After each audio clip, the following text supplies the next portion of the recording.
সমাগত সুধী কৃষ্ণ ভক্তি রস আস্বাদ পরায়ণ সমগ্র একনিষ্ঠ ভক্ত সদস্যবৃন্দ,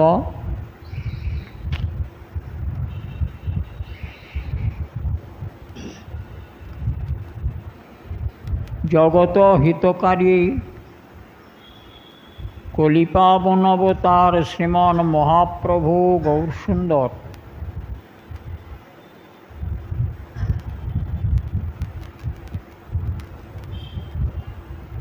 কলিজীবের প্রতি পরম করুণা প্রকাশ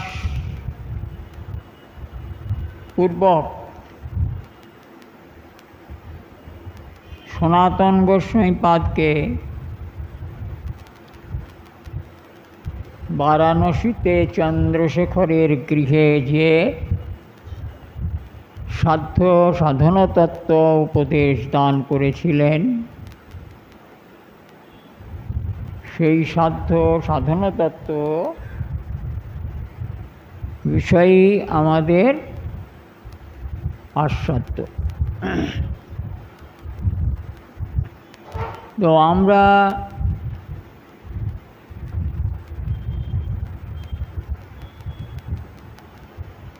স্মার্তব্য সতত বিষ্ণুং বিস্মার্তব্য ন জাতুচিত সর্বে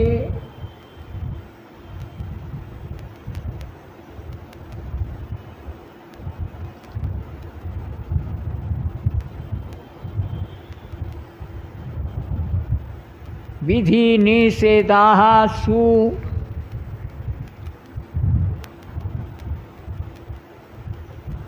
রে তয়োর এব কিঙ্করা। এই শ্লোকটা নিয়ে পরপর আমরা আস্বাদন করে চলেছি।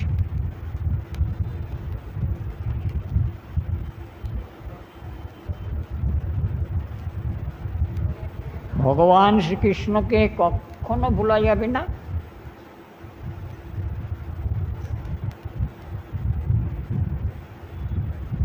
সর্বক্ষণ ভগবান বিষ্ণুর স্মরণ করতে হবে, বলা অনুচিত।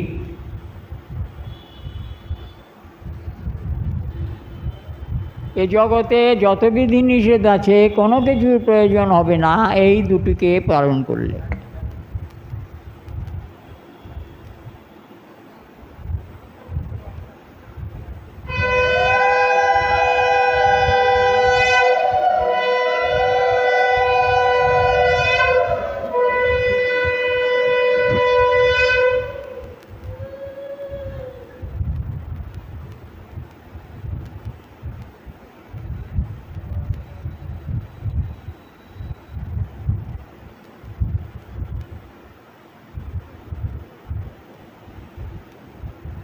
দেখ কেমন লাগে।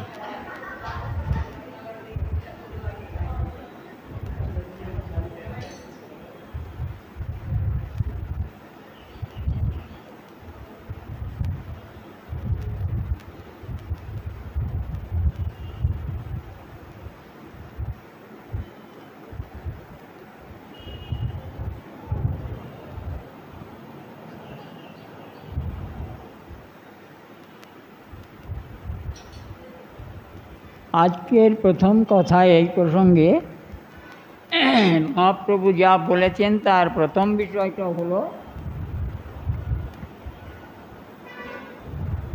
ধাত্রাস্য গো বিপ্র বৈষ্ণব সেবন।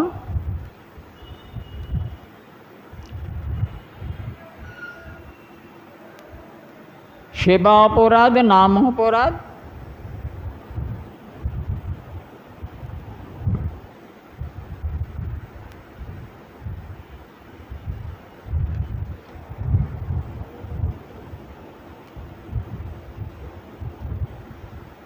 বিদুরে বর্জন। সেবা অপরাধ, নাম অপরাধ, বিদুরে বর্জন।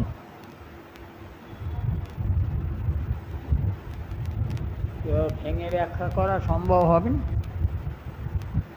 সংক্ষেপে ছোট করে আমরা বলি।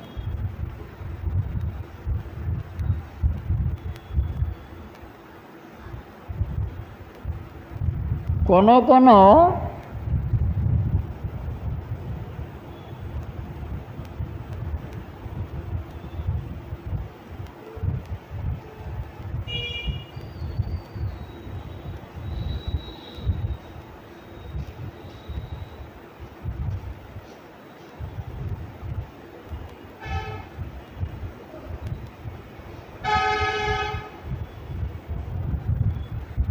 আগমশাস্ত্রে এই সেবা অপরাধ 32 প্রকারের বলা আছে, কিন্তু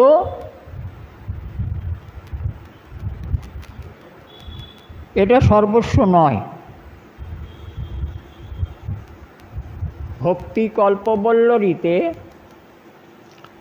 শ্রী রূপ গোস্বামীপাদ 64 প্রকার অপরাধের কথা বলেছেন। এই 64 প্রকার অপরাধের মধ্যে 54 প্রকার সেবা অপরাধ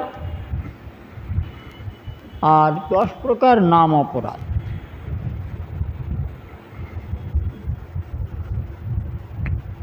এই যে 10 প্রকার নাম অপরাধ, এ বড় সাংঘাতিক।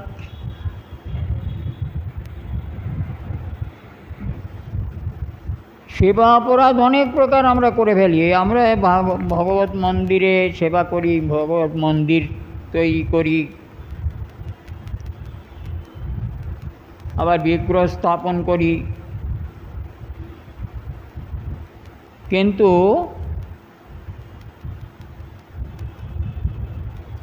সেবা প্রসঙ্গ, সেবা শিক্ষা আমাদের অনেকের জানা নেই। কীভাবে সেবা করতে হবে না হবে, কোন বিষয়েতে অপরাধ হয় না হয়, এত আমরা ধার ধরে সেবা করি না। কিন্তু সেবা অপরাধ মান্য করতে হবে। এর কিছুই আমি বলবো না, কারণ এ অনেক ব্যাপার। অনেকে আছে, আমি দেখেছি হাওয়াই চটি পরে ঠাকুরঘরের মধ্যে দিয়ে যাচ্ছে। তা জিজ্ঞাসা করলাম যে কী ব্যাপার, তুই ঠাকুর ঘরের মধ্যে হাওয়াই চটি পরে যাচ্ছিস, ঠাকুর রয়েছে নাকি? বলে আমি জুতোর পাশে ছাড়া চলতে পারিনি। কেউ জান নাকি আপনারা? হ্যাঁ,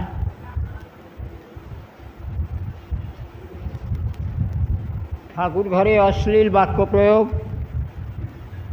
উচ্চ কণ্ঠে কথা বলা,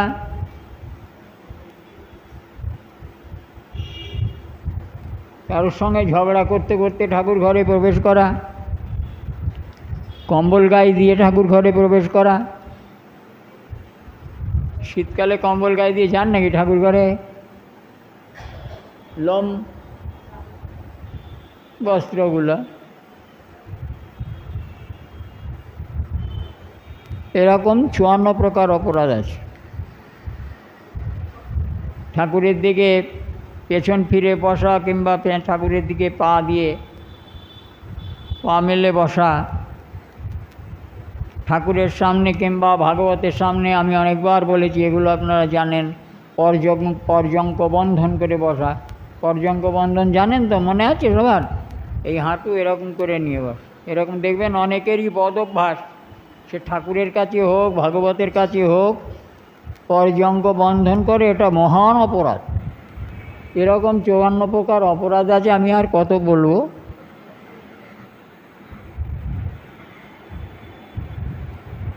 এসব প্রসঙ্গ কেউ কখনো কোনোটা জানতে চাইলে তখন তারই বলা যায়, আর তাছাড়া ভেঙে ভেঙে এত বলে।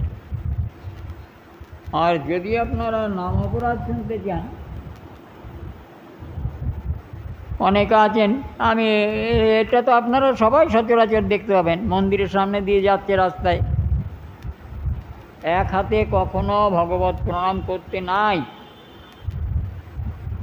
এক হস্তে। ভূমিতে মস্তক দান না করে কখনো প্রণাম করিবে না। তাই বলে নলকূবল মণিগ্রীবের কথাটা নিয়ে বিতর্ক তুলবেন, ওর বিষয়টা আলাদা আছে। কিন্তু সাধারণভাবে প্রণাম করতে গেলে ষষ্ঠাঙ্গে প্রণাম বলে যেটা, এটা করতে হবে। সবার অষ্টাঙ্গে প্রণাম নিষেধ আছে। অষ্টাঙ্গ প্রণাম করে সেখানে অপরাধ করে।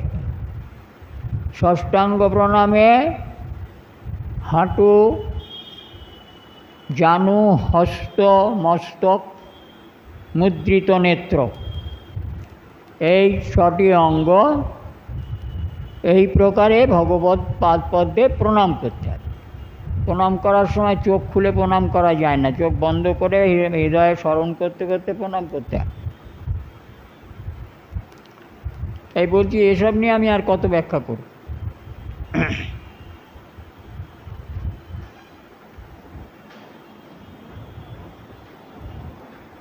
নাম অপরাধের অনেক আছে, 10 প্রকার, একটা বলি আর বলে লাভ নেই। এই শ্রীনামকে অন্য ধর্মের সঙ্গে সমান তুলনা করা, এটা হলো মহান নাম অপরাধ। শ্রীনামকে অন্য যে কোনো ধর্মের সঙ্গে তুলনা করা মহান অপরাধ।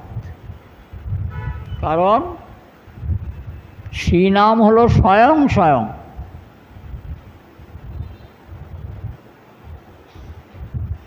এ প্রসঙ্গেও আমি বলেছি আপনাদের কাছে, শিবানী একদিন শিবকে জিজ্ঞাসা করেছিলেন যে প্রভু,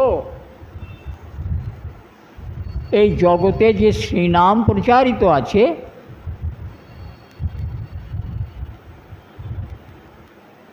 এই নাম কার সঙ্গে সমতা হতে পারে বা তুলিত হতে পারে? তো শিব তার উত্তরে বলেছিলেন,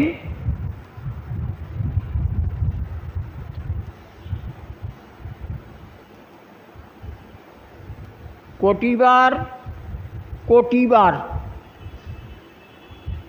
1 কোটি বার জপ সাধন করলে যে ফল লাভ হয়, 1 কোটি বার জপ সাধন করলে যে ফল লাভ হয়, একবার ভগবান শ্রীকৃষ্ণে ভক্তি সহকারে একটি নৈবেদ্য দান করলে সে ফল লাভ। বুঝতে পেরেছেন কথাটা? 1 কোটি বার জপ করলে যে ফল লাভ হয়, একবার ভগবান শ্রীকৃষ্ণে ভক্তি সহকারে একটি নৈবেদ্য দান করলে সেই ফল লাভ।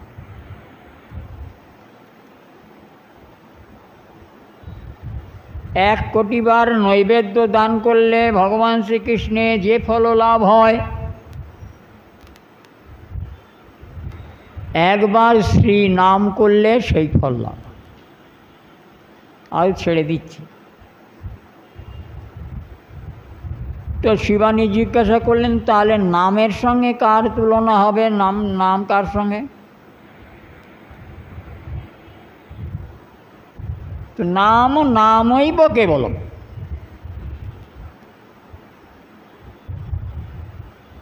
নামের তুলনা শুধু নাম, আর কারোর সঙ্গে তুলনা হবে না। দেখুন, পৃথিবীতে সবাই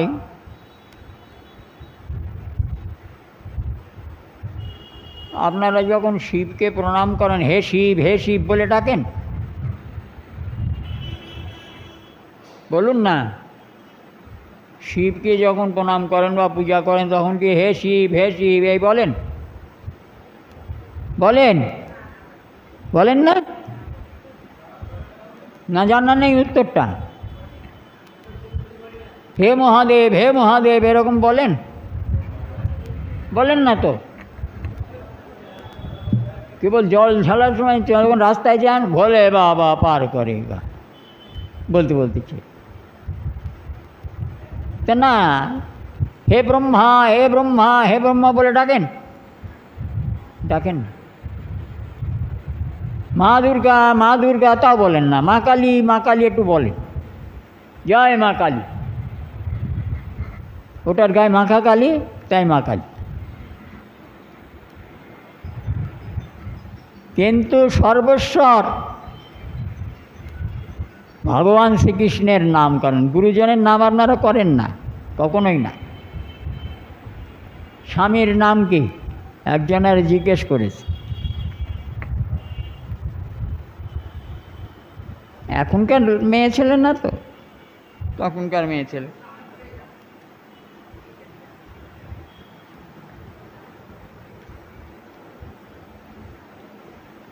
তোকে বাজার থেকে একটা জিনিস আনতে বলেছে,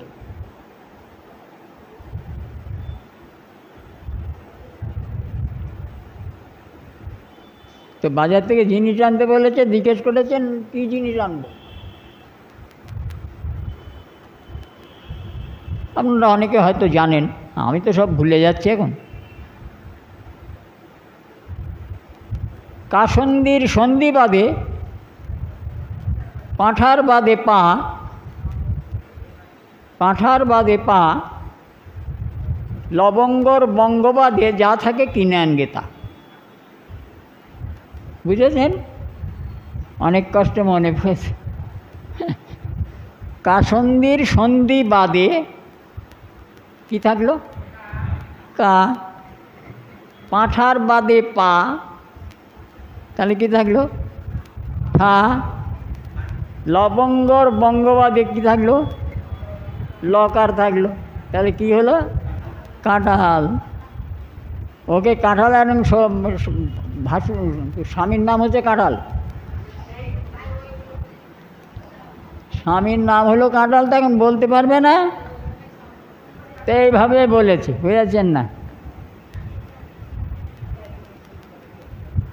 তাহলে গুরুজনের নাম করা আমাদের নিষেধ আছে, কিন্তু জগৎগুরু ভগবান শ্রীকৃষ্ণের নাম সেবেলায় বলে হরদম কর। সেবেলায় অপরাধ হয় না? বলে একজন জগন্নাথ আছেন, যার নামে সব জগৎ উদ্ধার হয়, তাই তার নামটা সবসময় দেখুন লোকের মুখে, হরে কৃষ্ণ কৃষ্ণ কৃষ্ণ, এই শব্দ নিরন্তর ভক্তদের মুখে উচ্চারিত হয়, জিহ্বায় উচ্চারিত হয়। পরম মঙ্গলদায়ক নাম, তাই এই নামই হচ্ছে জগৎ তারণ। এর নাম তারক ব্রহ্ম। এই শব্দগুলো সব ব্রহ্ম, প্রত্যেকটা শব্দ ব্রহ্মবাচক। আপনারা শোনেন তো সঙ্গীত, বেদ পাঠ ইত্যাদি, বেদের প্রত্যেকটা শব্দকে ব্রহ্ম বলা হয়। শব্দ ব্রহ্ম, সব শব্দ নয়। বৈদিক শব্দগুলো হচ্ছে ব্রহ্মবাচক, সেটাই বলেছে শাস্ত্রে, আমি তাও দেখেছি। বেদের শব্দগুলো, বাক্যগুলো সব ব্রহ্মবাচক। আর ভগবান শ্রীকৃষ্ণের নাম হলো সেই পরম ব্রহ্মবাচক। প্রতিটা শব্দ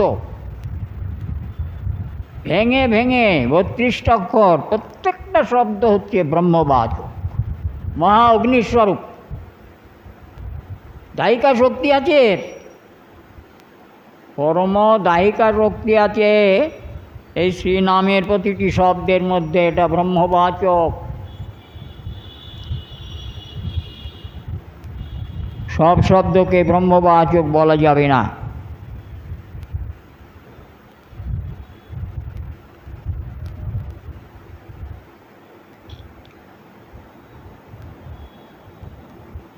তাহলে নামের সঙ্গে কারোর তুলনা হবে না, তাই তো?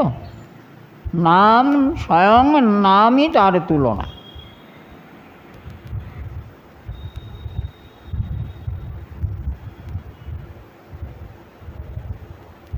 তাই এই নামকে অন্যের সঙ্গে তুলনা করলে নাম অপরাধ হয়ে যাবে। আর নাম অপরাধ এমনই এর কিছুতেই সহজে খণ্ডন হয় না। সব অপরাধ খণ্ডন হবে। বৈষ্ণব অপরাধ খণ্ডন হতে পারে, গুরু অপরাধ খণ্ডন হতে পারে, নাম অপরাধ খণ্ডন হয় না। কোনো কিছুর দ্বারা না, কোনো প্রায়শ্চিত্তের দ্বারা নয়, কেবলমাত্র সেই নাম করতে করতে করতে করতে ওই অশ্মসার হৃদয়ে সেই নামই কৃপা করে অপরাধ খণ্ডন করিয়ে নেন, বহুকাল ধরে নাম করতে করতে।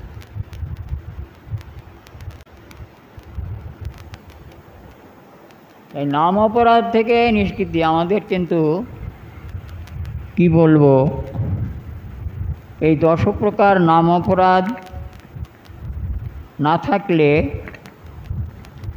না হলে আমরা নাম করতে সুযোগ পেতাম না। নাম উচ্চারণ স্মরণ মাত্রে আমার কণ্ঠ রুদ্ধ হয়ে যেত,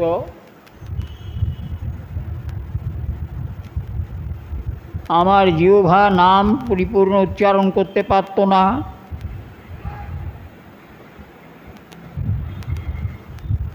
নাম মাত্রে গড় গড় হৃদয় হয়ে যেত, কণ্ঠ হয়ে যেত। আমাদের নাম অপরাধ আছে প্রত্যেকের। এত কিছু হলো, এত কিছু করছি, তাতে হবে না, হ্যাঁ নামে হয়ে যাবে এ বলা মাত্র। এরকম অনেকের অহমিকা বা দম্ভ আছে, যাদের নামের উপরে তদ্রূপ শ্রদ্ধা নেই। অন্যান্য অনেক কিছু করে, কিন্তু শ্রীনাম শ্রীমন মহাপ্রভু কর্তৃক দত্ত এই শ্রীনামের উপরে শ্রদ্ধা নেই অনেকের। আমাদের নামের কাছে 10 প্রকার নামে অপরাধ। এই 10 প্রকার নাম অপরাধের যে কোনো অপরাধ আমাদের মধ্যে আছে, আছেই আছে। না হলে নিরপরাধে লইলে নাম প্রেম উপজায়। যদি অপরাধ না হয়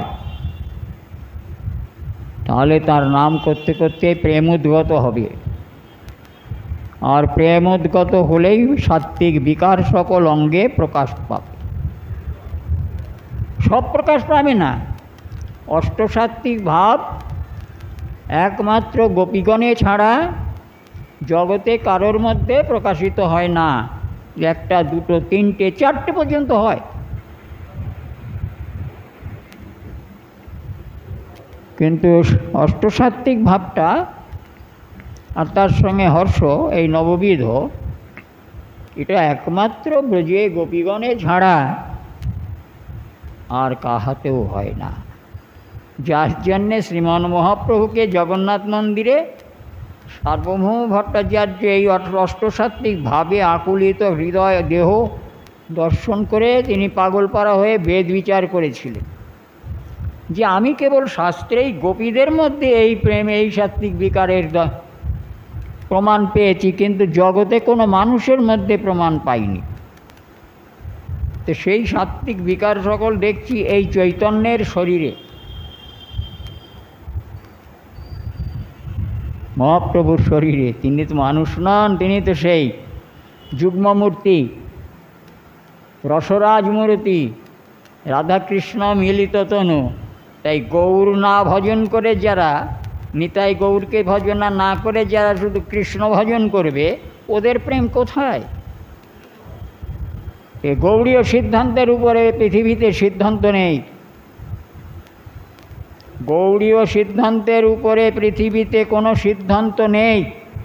একথা টিকা শাস্ত্রের মধ্যেই সিদ্ধান্ত করে গিয়েছেন গোস্বামীগণ।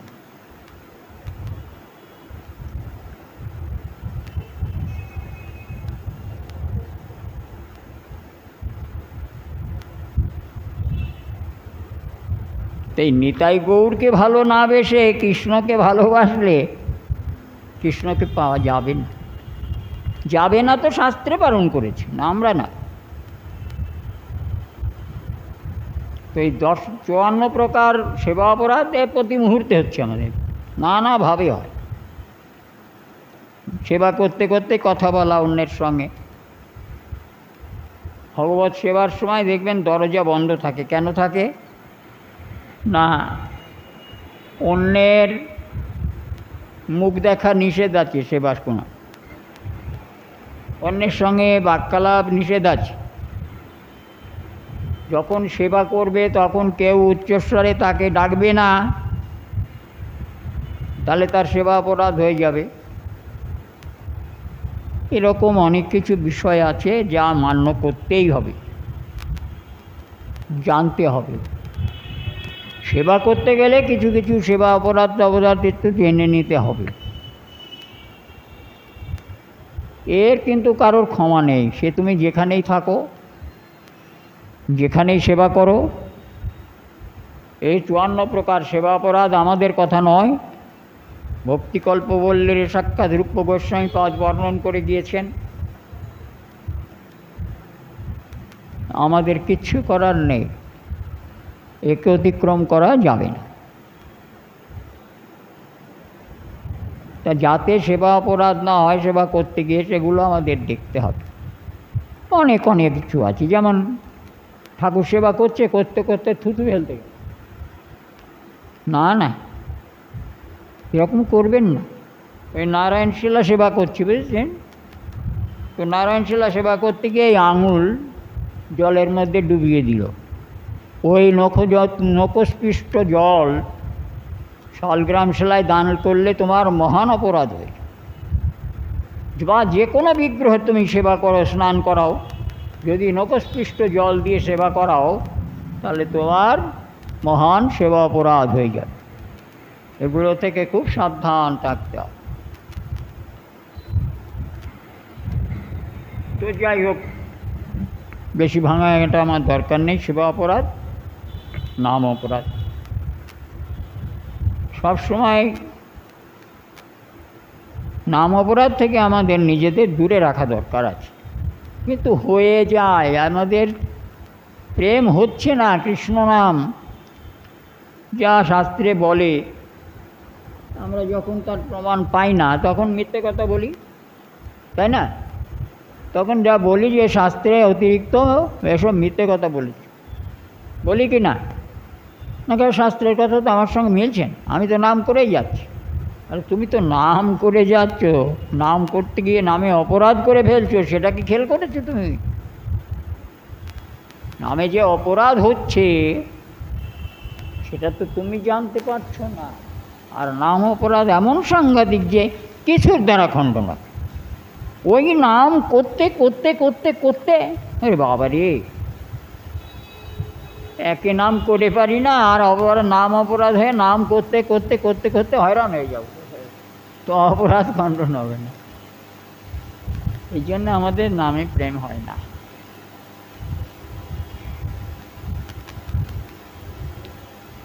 তো ছাড়লে চলবে না, তাই বলে অবিরাম নাম করতে হবে। জিহ্বাকে অভ্যাস করাতে হবে সর্বকিছুর মধ্যে দিয়ে, জিহ্বা যাতে নাম করে। আর আমাদের কথা বলে লাভ কি? সব সময় বহিরাঙ্গে ছোটাছুটি করছি, সব সময় দৃষ্টি থাকে বহির দিকে, ধন অর্থ ইত্যাদি উপার্জনের দিকেই সব সময় নয়। ভগবানের নাম করব কখন? নিষ্ঠা করে শান্ত চিত্তে কৃষ্ণের সেবা করব, নাম করব, সে সময় আমার কোথায়? তাহলে তো আমার উপার্জন কমে যাবে, কারণ নাম উপার্জনের চাইতে আমার ধন উপার্জন প্রয়োজন বেশি। আমি সত্যি বলছি না মিথ্যা বলছি? নাম উপার্জনের চাইতে ধন উপার্জনে আমার অধিকার বেশি, ওই দিকে নজর বেশি। তো বহিরাঙ্গে যদি নজর থাকে তো কৃষ্ণ নামে নজর কতটা থাকবে তা আমি জানি না। তো জিহ্বাকে অভ্যাস করাতে হবে, অবিরাম জিহ্বায় নাম হবে, শ্রীনাম, হরে কৃষ্ণ।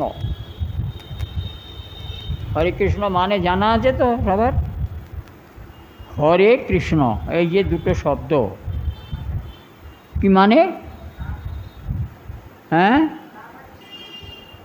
হরে শব্দ সম্বোধনে সপ্তমী বিভক্তি, সম্বোধনে হরে, হরা, হরা শব্দে রাধা, তার সম্বোধনে হয় হরে আর কৃষ্ণ।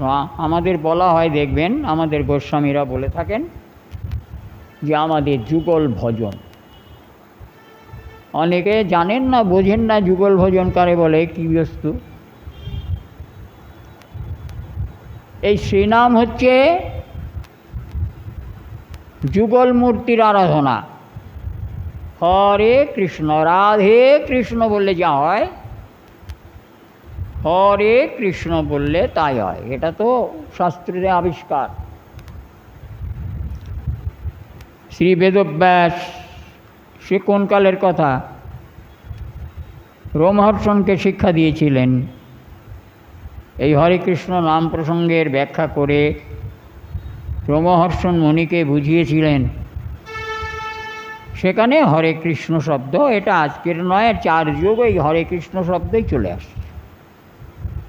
হরে মানে রাধে আর কৃষ্ণ, এটা যুগল, এই যুগল ভজন।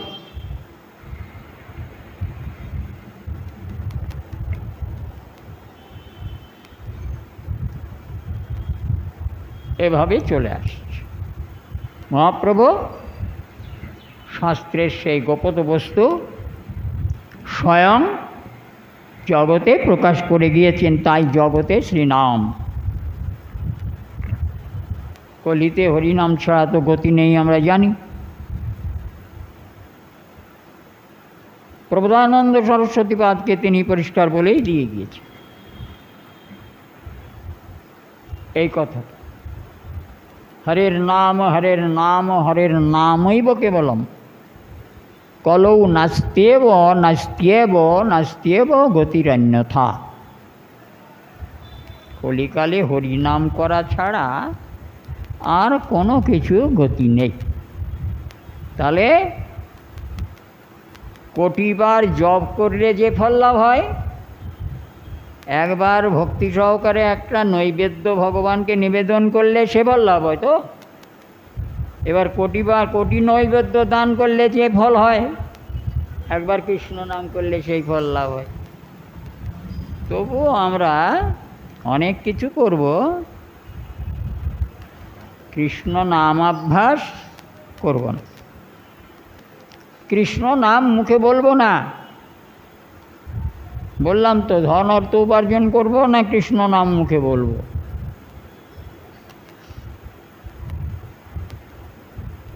এখন তো প্রতিযোগিতার বাজার চলেছে, কে কত অর্থ ধন উপার্জন করে কে কত ধনী হতে পারে। ওর দোতলা বাড়ি হয়েছে, আমার দোতলা বাড়ি করে আমার দেখতে হবে দোতলা বাড়ির উপরে একটা 3 তলার চিলে কোটা অন্তত আমারে করতে হবে, 3 তলা না করতে, ওর থেকে একটু বেশি। এটা হচ্ছে আমাদের মনোবৃত্তি। ভজনাগ্রহ বাড়বে কি না তা জানি না। আমরা শুনি শাস্ত্রবাক্য, কিন্তু অন্তরকে তৈরি করবার ইচ্ছা এতটুকুও নেই। যে কথাটা শুনেছি শ্রীমদ্ ভাগবতে ব্যাখ্যাতে, তা আমি আমাকে একটু তৈরি করবার চেষ্টাটা করলাম, তো না না নেই। ও শুনেছি তো শুনেছি,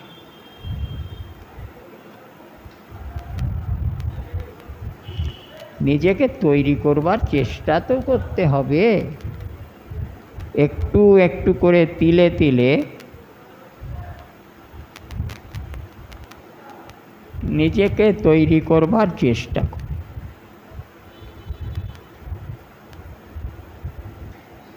নিজেকে তৈরি করবার চেষ্টা না করলে তো কোনো দিন হবে না। আর কবে হবে?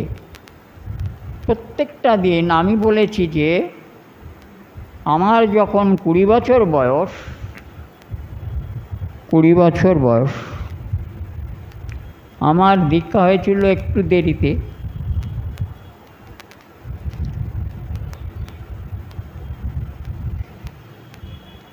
ষোলো বছর বয়সেটা এসে আমার দীক্ষা হয়েছে।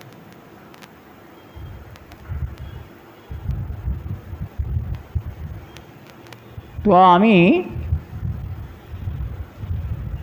ওই একটা জিনিস মনে করতাম, বুঝেছেন?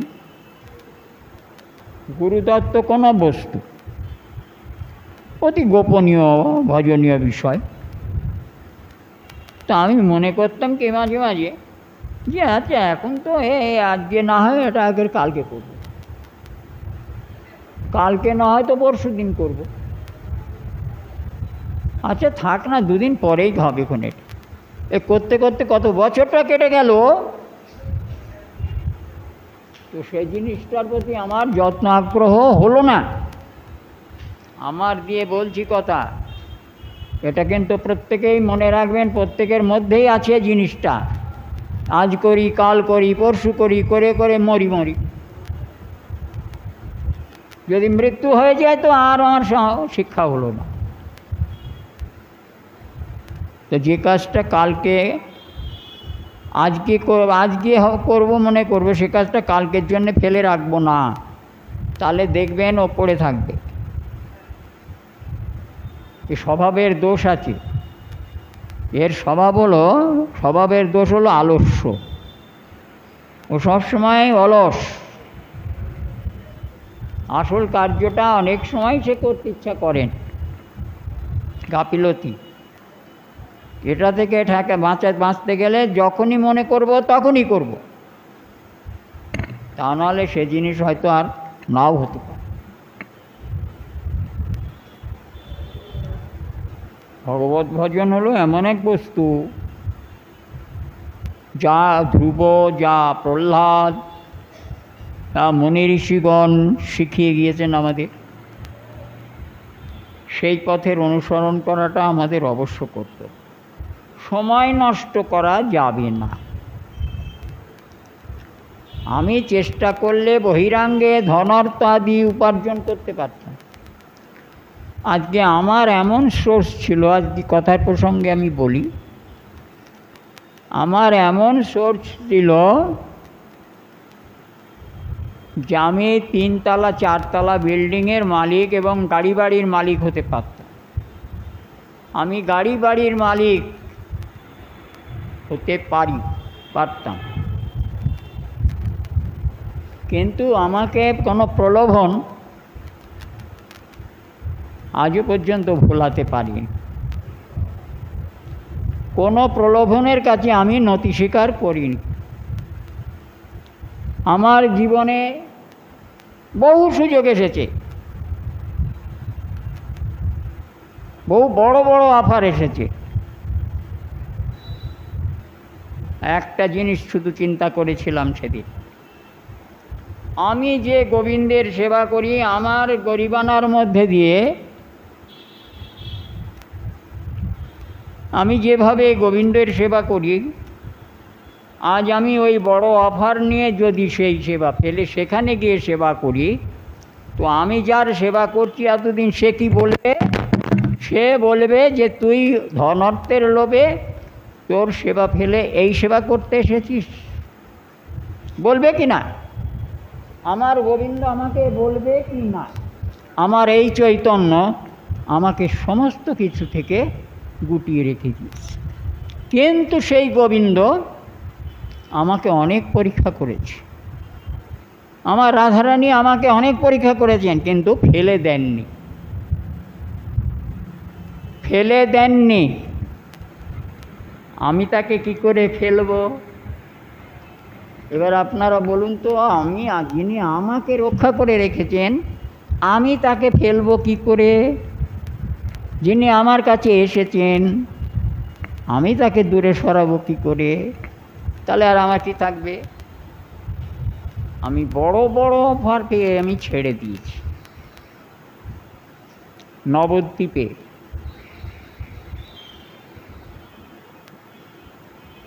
বড় সম্পত্তির মালিকানা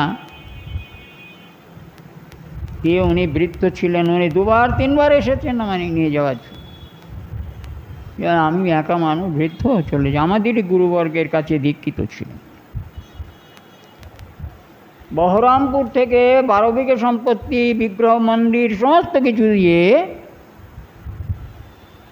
আমাকে নিয়ে যাওয়ার জন্যে যাইনি।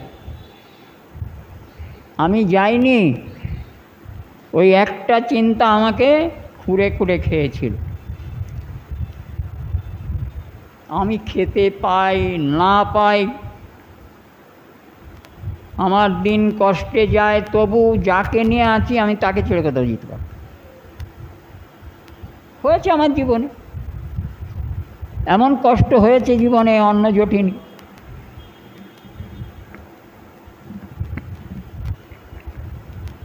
তাতে কি হয়েছে? তাতে তো উত্তীর্ণ হয়ে গেছি। আমি তো আপনাদের কাছে বলেছি আমি জীবনে একখানা কাপড় কিনেছিলাম মাত্র পয়সা দিয়ে। আজও পর্যন্ত গোবিন্দ আমাকে একটা কাপড় কিনতে দেননি। আমি চাইনি তো লোকের কাছে 10 নয়া পয়সা। আমার শিষ্যর কাছে কোনো দিন চেয়েছি, কেউ বলতে পারবে না। জানি না, আমার মনে পড়ে না কোনো শিষ্য বলতে পারবে কিনা জানি না যে আমি কোনো কারোর কাছে 10 নয়া পয়সা চেয়েছি কোনো দিন, কোনো দ্রব্য চেয়েছি কারোর কাছে।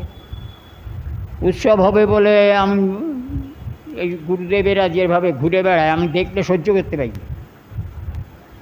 রাগ করবেন না কেউ, আমি এই যাচনা বৃত্তি একেবারেই দু চোখে দেখতে পারিনি। আমার অযাচিত বৃত্তি জীবনে কারোর কাছে কোনো দিন চাই না, তাই যাচনা বৃত্তি আমি সহ্য করতে পারি।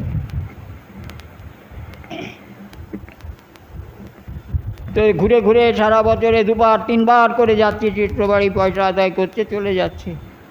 আরে শিষ্যরা কী পেল কিনা, শিষ্যর কাছে শিষ্যর দিকে দেখার সময় নেই তাদের। তাদের ভজন হচ্ছে কি না, তারা কি করছে, কিছু দেখার সময়। এসব জিনিসগুলো অত্যন্ত মারাত্মক ক্ষতিকারক ভগবত ভজনে। সবসময় যথালাভে সন্তুষ্ট, একদম যথালাভে সন্তুষ্ট। তুমি তোমার মতন ভজন করে যাও, যা জুটবে যেদিন ও আগে লেখা আছে, ছুটে পাবে না। ভজন করে যাও বসে, যেটুকু আছে তোমার অদৃষ্টে তুমি ঠিক পেয়েছো, ঠিক পেয়েছো।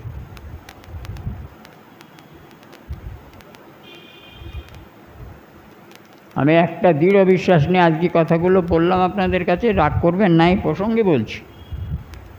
আমায় একজন বলেছিল, আমি যখন কোনো মন্দির থেকে বেরিয়ে আসি, তো আমার ওই বলেছিল যে আপনি মন্দির ছেড়ে চলে যাচ্ছেন, কোথায় যাবেন, তা কী করবেন, কী করে আপনার দিন যাবে? আমি বলি এখানে তো আমার না খেয়ে দিন যায়, তার আমার দিন যাওয়ার আর কি আছে? আমি ব্রাহ্মণ সন্তান, বংশ পরম্পরা আমাদের ভগবত সেবা। আমি যদি বনেও থাকি ব্রাহ্মণের ছেলে, আমি বনে থাকলেও আমার এটুকু বিশ্বাস আছে যে আমার উদর চলেছে, কারো কাছে চাইব না। আর ব্রাহ্মণের ছেলে ভিক্ষে করাতে কোনো দোষ নাই, উঞ্চবৃত্তি।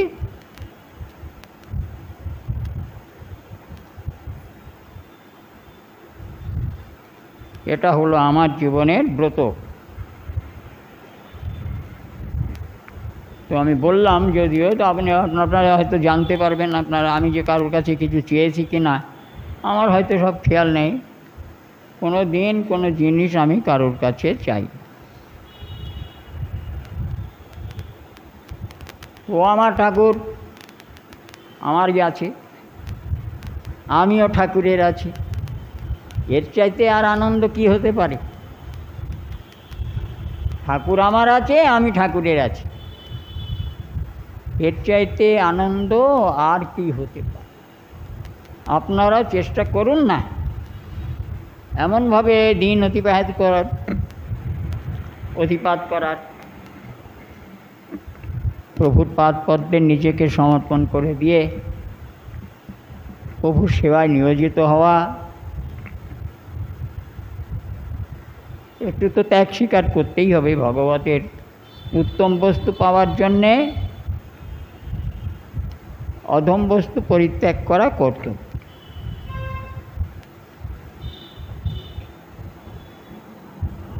তাই মহাপ্রভু বললেন, সেবা অপরাধ নাম অপরাধ বিদুরে বর্জন। নাম অপরাধকে বর্জন করবে, সেবা অপরাধকে বর্জন করবে। কিন্তু আজকে যা পরিণতি চারিদিকে দেখতে পাচ্ছি, নামের মধ্যে প্রচণ্ড অপরাধ হয়ে যাচ্ছে।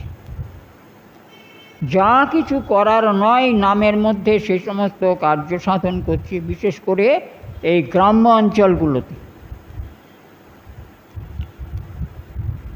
ধামে এগুলো হয় না বড় একটা, কিন্তু এই গ্রাম্য অঞ্চলে যে সমস্ত নামের দল তৈরি হয়েছে, নাম করে তারা দলে বায়না নিয়ে, পয়সা নিয়ে, এটা তো নিয়ম নেই। ধন অর্থ নিয়ে নাম করা এটা একটা নাম অপরাধ, এটা তো কোনো নিয়ম নেই। একটা দল কত টাকা নেয়? একটা নামের দল নিমন্ত্রণ করলে তাহলে কত টাকা দিতে হয়? 5,000, 7,000, 10,000।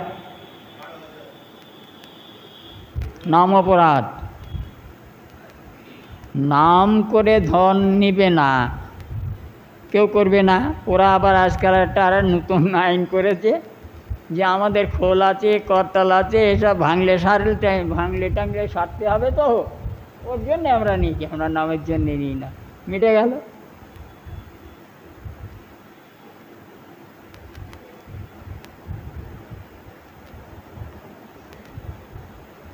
যাই হোক, আমি সেবা অপরাধ তো সব বর্ণন করতে পারবো না, নাম অপরাধও সম্ভব নয়। ও শুনতে গেলে একটা করে এক দিন শুনতে হবে, তারও বেশি লাগবে সময়। তো যাই হোক, আজকে মহাপ্রভু বললেন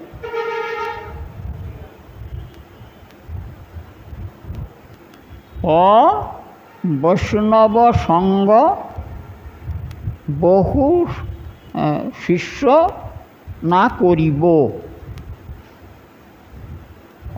বৈষ্ণব সঙ্গ বহু শিষ্য না করিব। বহু গ্রন্থ কলাভ্যাস সর্বদা বর্জিব।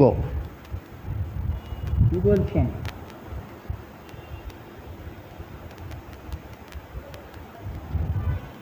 বহু গ্রন্থ কলাভ্যাস ব্যাখ্যানো বর্জ্য। অবৈষ্ণব সঙ্গ, এবার বিপদে পড়েছি। এসব কথা বলতে গেলে তো ঘুরিয়ে ফিরিয়ে অনেক কথা হয়। অবৈষ্ণব কাকে বুঝ? আপনারা জানেন কারা অবৈষ্ণব? কেউ একজন বলুন তো আজকে, কারা অবৈষ্ণব?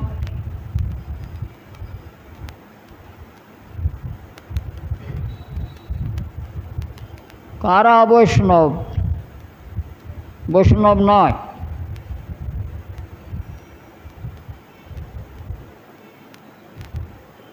দুটো বিষয় দেখে আপনারা বৈষ্ণব লক্ষণ চিন্তা করেন, তাই তো? 3টে বিষয়, গলায় মালা, তিলক, এইসব জিনিসগুলো দেখে আপনারা তাকে বৈষ্ণব বলে মান্য করবেন, কারণ এগুলো বিশুদ্ধ বস্তু, এগুলোর কোনো বিকল্প নেই।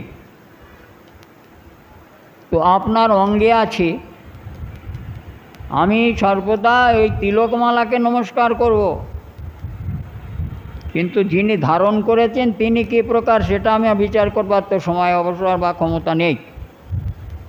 তো আমি তো তাকে বৈষ্ণব বলবো নাকি? তো মালামূত্রা করিবেশ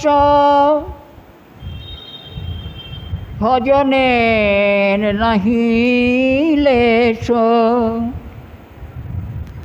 ফিরি আমি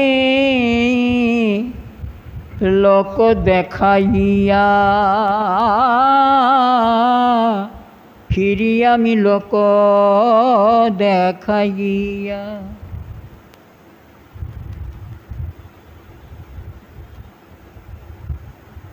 ভজনের লেশমাত্র নেই।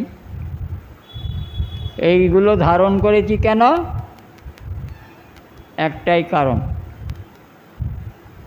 সেটা ভিক্ষাবৃত্তি করেও হোক, দুটো চাল যদি বেশি পাওয়া যায়, কিছু যদি পাওয়া যায় বৈষ্ণব সেজে,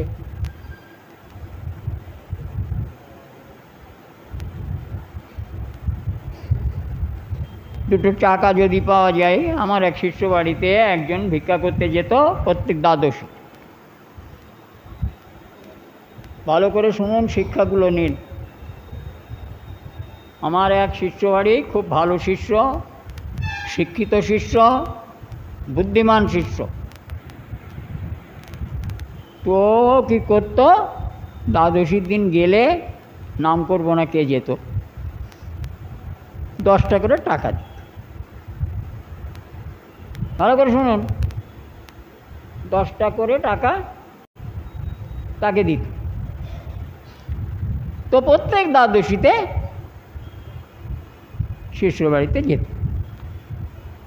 এবার কিছুদিন যাওয়ার পর ও মনে করলো এবার যে তুমি দ্বাদশীতে এমনি আসো না, আমি 10টা করে টাকা দিই, তাই তুমি আসো। এবার করেছে 5 টাকা দিচ্ছে।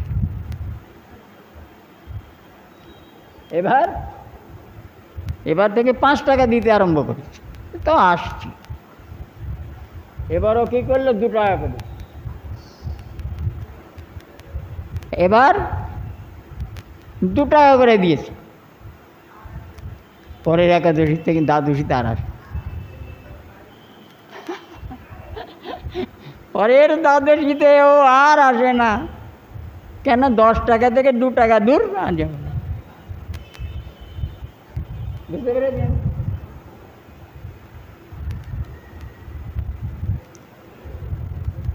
আর যাদের গলায় মালা নেই, তিলক নেই, যারা জঘন্য ভাষায় কথা বলে, চকার বকার ছাড়া উচ্চারণ করে না, তারা তো অবশ্যই অবৈষ্ণব।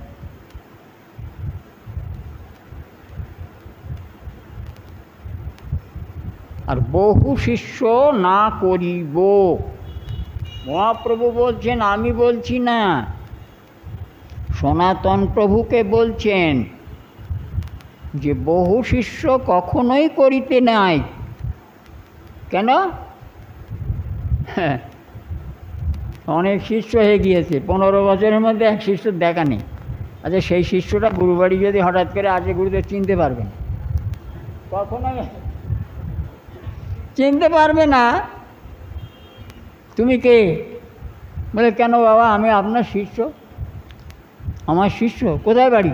তুমি এখানে দীক্ষা নিয়েছিলে? দুর্ভাগ্য, গুরু শিষ্যকে চেনে না।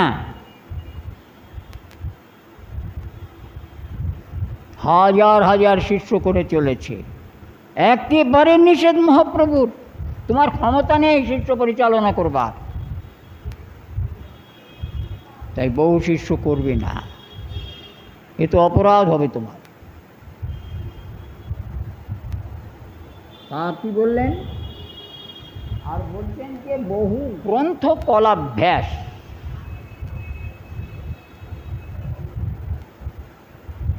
এখানে দুটো কথা আছে, বহু গ্রন্থ কলাভ্যাস। বহু গ্রন্থ বলতে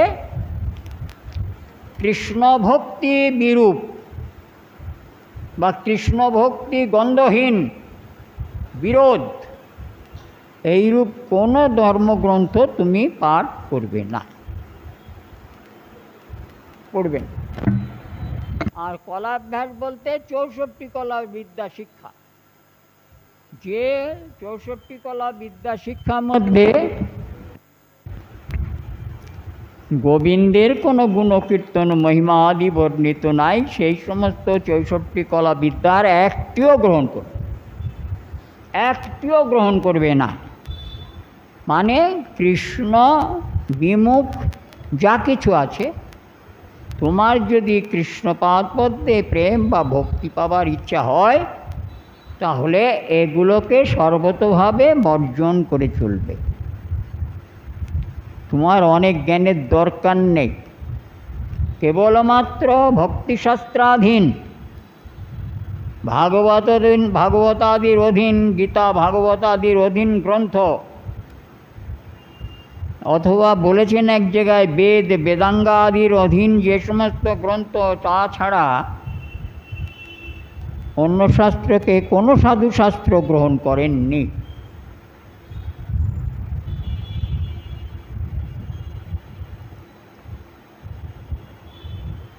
তো শ্রীমান মহাপ্রভু সনাতন গোস্বামী পাদকে এই কথা বল।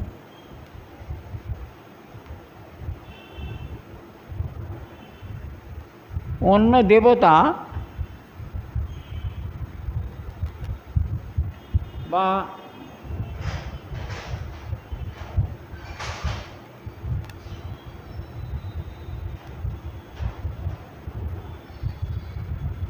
অনেক ধর্মশাস্ত্র আছে, অনেক শাস্ত্র আছে, দেবদেবী সবাই আছেন। তন্ত্রশাস্ত্রে তুমি যদি কৃষ্ণপরায়ণ, কৃষ্ণ ভক্তিযুক্ত হও, তাহলে আপনাদের কাছে অনেকভাবে বলে দেওয়া হয়েছে অনেক কথা, যে অন্য দেব দেবী প্রসাদ তুমি গ্রহণ করবে না, কেন দেবস্ব হরণ হয়, অপরাধ, গোসহস্রী নরকে ভোগ করতে হয়। ঠিক আছে, তাদের পূজার ফুল পাতা চরণামৃত সব গ্রহণ করবে না। এমনও বলা আছে যে অন্য দেবদেবীর দর্শন করাও তুমি কৃষ্ণ ভক্ত, কৃষ্ণ ছাড়া অন্য দেবদেবীর দর্শন তোমার করার প্রয়োজন নেই, করবে না। কিন্তু কারোর কোনো প্রকার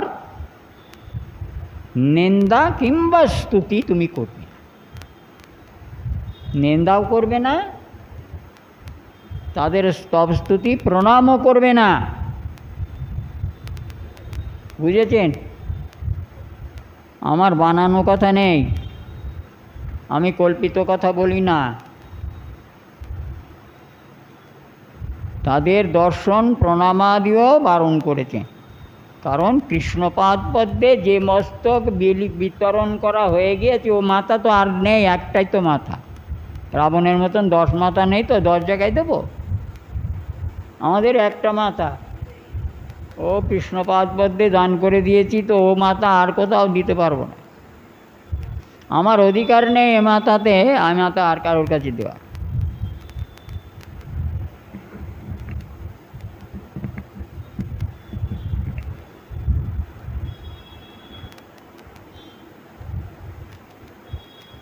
তো যথারীতি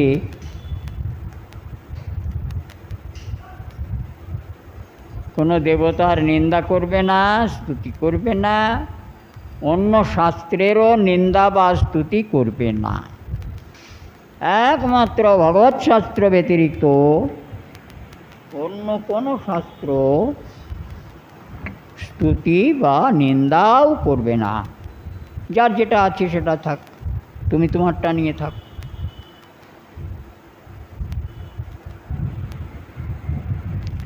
এই সব কথা শ্রীমন মহাপ্রভু বলেছেন, তো পরপর আমরা শুনব। আর আজকে কথা বলবো না, আগামী দিন আবার শ্রীমন মহাপ্রভু যা বলবেন গোস্বামীপাদকে আমরা সেসব কথা আস্বাদন করব। আগামী রবিবারে একাদশী, পরের দিন 9:24 মধ্যে পারুন, জানিয়ে রেখে গেলাম আপনাদের। আগামী রবিবার, খুব সম্ভব 7 তারিখ, অম্বুবাচী, অপরাহ্ন সময় অম্বুবাচী লাগবে। ওই 7 তারিখে একাদশী, এটা জ্যৈষ্ঠী কৃষ্ণা একাদশী। আর পরের দিন 9:24 মধ্যে। নিতাই গৌরী সীতানাথ প্রেমানন্দে হরি হরি হরি। জয় নিতাই।